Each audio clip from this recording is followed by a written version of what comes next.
Hi guys, how many of you know someone who vapes? I know I do, and I'm willing to bet most of you do as well. In fact, let's take it a step further. Out of those people who we know that vape, how many of them are former cigarette smokers? I'm willing to bet not that many, right? See, this is the point. The e-cigarette has attracted an unintended audience who falsely view the e-cigarette as a safer alternative to the traditional cigarette. This unintended audience has grown, in fact. 1 in 4 high school students are now using the e-cigarette. Not only have I researched the e-cigarette and vaping health issues a little bit, but I also was in high school during the time when the e-cigarette was becoming most popular and vaping was becoming, trendy. So I was able to, kind of see the mindsets and viewpoints of these students and why they did think it was a safer alternative. So I'm here today to, help raise awareness, hopefully, and hopefully start contributing to a reversal of this e-cigarette usage. E-cigarettes, contrary to what this unintended audience believes, do present major health issues similar to traditional cigarettes.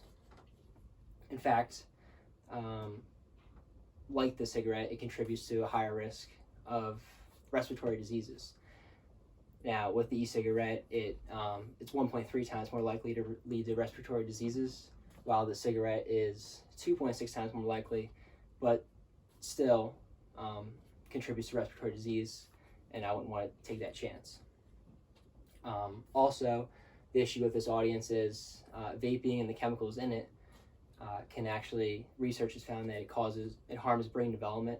And the issue with this is the audience that's using it now is, it's middle schoolers, high schoolers, and young adults who their brains are not yet developed, right? So they say the brain is not developed typically between, ages 20 and 25. So this is actually harming their brain development too.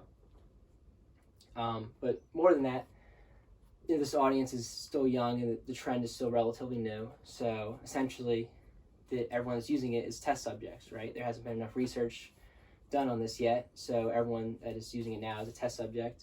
And I don't know about you, but I would not want to be one of those test subjects. Going further than that, e-cigarettes are also very expensive, right? This audience, typically young adults and students, typically don't have a great income coming in, right? In fact, I was reading online, the girl named Sophie out of the University of Vermont, she makes $200 a week, right? And it actually turns out that, her addiction costs her 10% of her income, which is a lot for a student, right? And, the typical annual cost vary between $1,000 and $1,500 for anyone that's addicted to vaping and the e-cigarette. So for her, that came around to about 10% of her income. Now, I'm all for prevention programs, and I'm thinking that it should start being enforced to young students, in the curriculum and starting in elementary school. Like, we all know that the cigarette is bad, so I think it needs to be, put in that same category as a cigarette because it has similar health consequences. Now, I think it should be maybe presented a little differently. It could be helpful for, tobacco users and cigarette users to help, curb their, nicotine addiction and help wean them off the cigarette, but it should not be viewed as a safer alternative, right?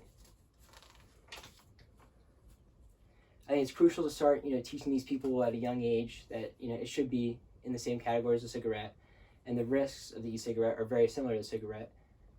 So hopefully, the vaping and this trend doesn't become our century's traditional cigarette. Thank you.